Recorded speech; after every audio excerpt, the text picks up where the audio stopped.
नमस्कार, आप देख रहे हैं सी न्यूज और मैं हूं ज्योति अरोड़ा। आइए नजर डालते हैं इस वक्त के न्यूज बुलेटिन पर।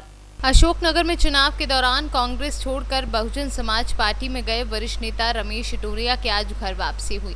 आज कांग्रेस के प्रदेश प्रवक्ता शहरियार खान, पूर्व बसौदा विधायक निशंक जैन और कांग्रेस जिलाध्यक्ष हरि सिंह रघुवंशी के समक्ष रमेश इटोरिया ने पुनः कांग्रेस की सदस्यता ग्रहण की। इस दौरान उन्होंने कहा कि मैं टिकट की मंशा से बसपा में नहीं गया था, आज मैं फिर से अपनी मूल पार्टी में वापस आ गया हूं। डबरा में बयान दिया था, वहाँ पर मैं खुद मौजूद था। उन्होंने अपना वर्जन पिछले 2 दिन में क्लियर कर दिया है। उस पर आगे बात करने की मेरे को शायद ज़रूरत नहीं है।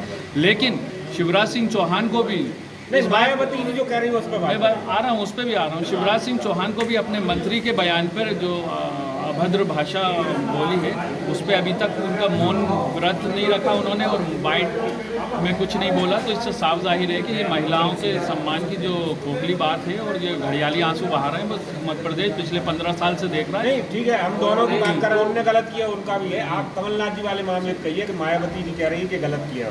देखिए, मायावती जी ने क्या ट्वीट किया है मैंने नहीं देखा, लेकिन मायावती जी की मध्य प्रदेश में जो 28 सीट पे लड़ रही हैं, मुझे समझ आ रहा है कि वो बीजेपी की बी टीम के तौर पे काम कर रही हैं। और यहाँ पर निश्चित ही जो कांग्रेस की लहर चल रही है उससे भाजपा घबरा के बीएसपी का साथ ले रही है पर्दे के पीछे से। तो आपको क्या लगता है कि इमरती देवी आंसू बहा रही है, वो घड़ियाली आंसू? बिल्कुल, वो घड़ियाली आंसू हैं। और भाजपा और नरेंद्र सिंह तोमर को भी जवाब देना चाहिए कि 2018 में उन्होंने उसी डबरा में इमरती देवी को खाने की वस्तु बताया था। तब ये भाजपा के लोगों का दलित प्रेम और महिलाओं के प्रति सम्मान की बात कहाँ गई, जब देश में पिछले 15 साल में देश में महिला अत्याचार में मध्य प्रदेश 1 नंबर पर रहा। नहीं, अब राहुल गांधी ने ये कह दिया कि इस बयान से हम जो इत्तेफाक नहीं रखते, अच्छा नहीं लगता। इसके बाद भी कमलनाथ जी कह रहे हैं कि मैं माफ़ी नहीं मांगूंगा, उनकी व्यक्तिगत राय है। देखिए, राहुल जी जहाँ पर बयान दिया है वो केरल में थे, उनको पूरा संदर्भ नहीं मालूम था। उन्होंने बिल्कुल उस भाषा के लिए बोला है कि ऐसी भाषा कोई भी सभ्य समाज में नहीं, लेकिन उसका संदर्भ क्लियर है। कमलनाथ जी ने जो जनता से इंटरेक्शन करते हुए, संवाद करते हुए जो बात बोली थी कि आप लोग मेरे को पहले बता देते, अगर ये लोग ऐसे बिकाऊ थे तो मैं टिकट ही नहीं देता।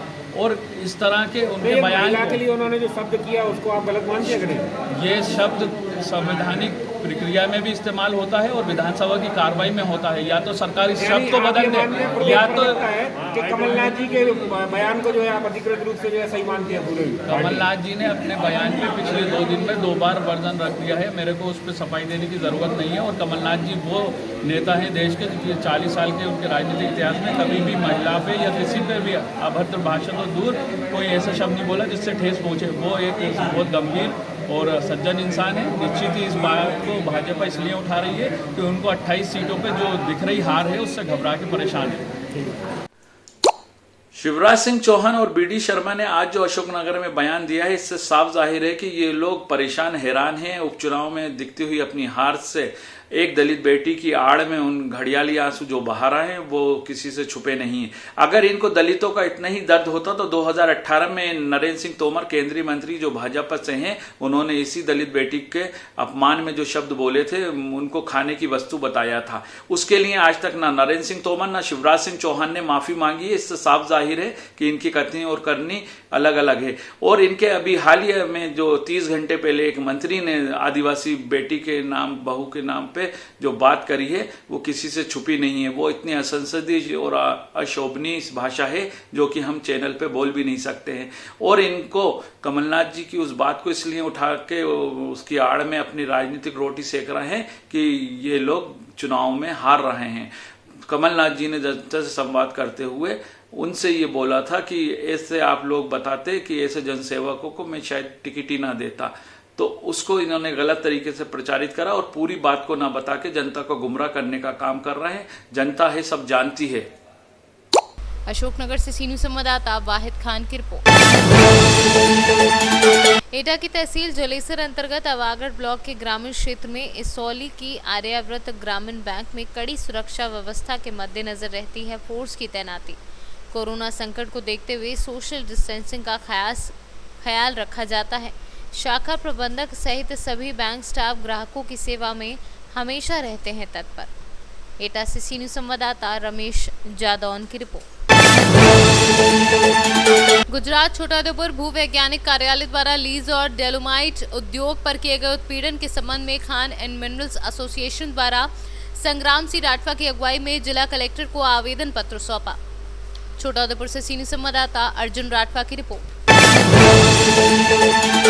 जिला निर्वाचन पदाधिकारी से जिला पदाधिकारी शीर्षद कपिल अशोक ने एवं पुलिस अधीक्षक नवीन चंद्र झा ने एमएलसी शिक्षक चुनाव को लेकर संयुक्त रूप से मतदान दल पीसीसीपी को उनके कर्तव्यों का पाठ पढ़ाया। जिला निर्वाचन पदाधिकारी ने कहा, एमएलसी चुनाव को शांतिपूर्ण, पारदर्शी, स्वच्छ मतदान संपन्न कराएंगे।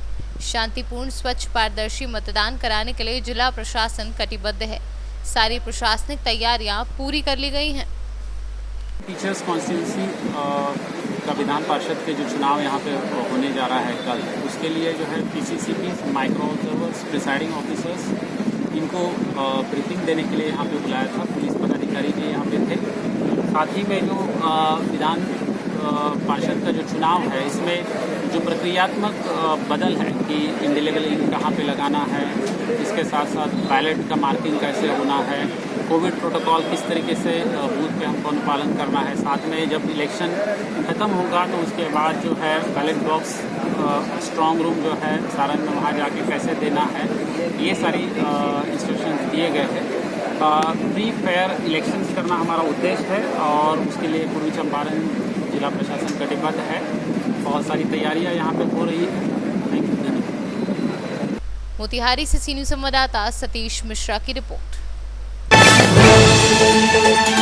प्रधानमंत्री आवास को लेकर ग्राम रोजगार सहायक के साथ अभद्रता होने पर रोजगार सहायकों ने जनपद सीईओ को ज्ञापन सौंपा। आप लोग यहाँ पर मतलब किस उद्देश्य से इकट्ठे हुए हैं? हमारे जो बनखेड़ी ब्लॉक के साथियों ने कल सामूहिक इस्तीफा दिया है अपने पद से। जी जी।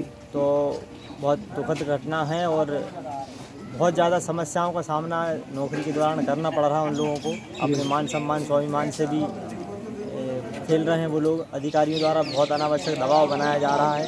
इस कारण से तंग आकर उन्होंने इस्तीफा दिया है। और वहाँ एक कामती पंचायत में एक साथी के साथ हितग्राही ने जो अभद्रता की है, गाली गलौज से मारपीट, तो उसके संबंध में भी हम लोगों ने मतलब बनखेड़ी के साथियों ने ज्ञापन दिया था कि उस पर एफआईआर कराई जाए।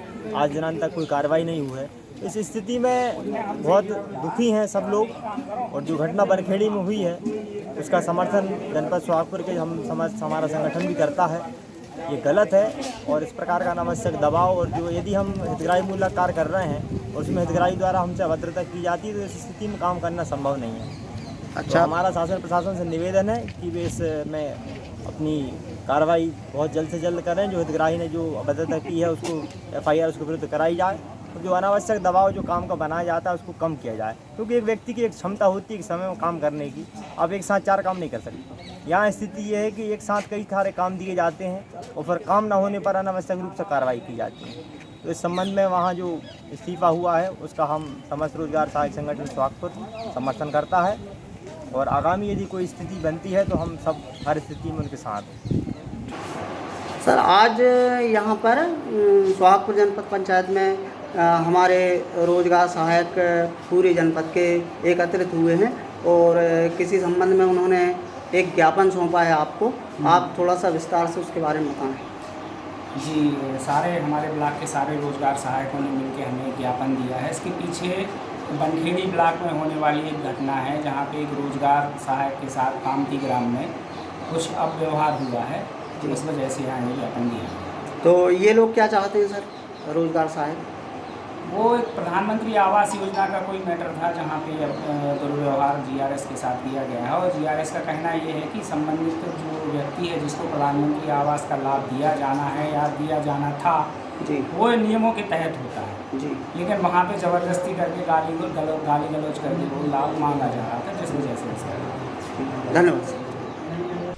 होशंगाबाद से सीनियर संवाददाता सुरेश कुमार की रिपोर्ट। इस वक्त के न्यूज बुलेटिन में फिलहाल इतना ही। देश और दुनिया की तमाम बड़ी खबरों के लिए आप देखते रहिए सी न्यूज। हर खबर आपके साथ, आपके हाथ।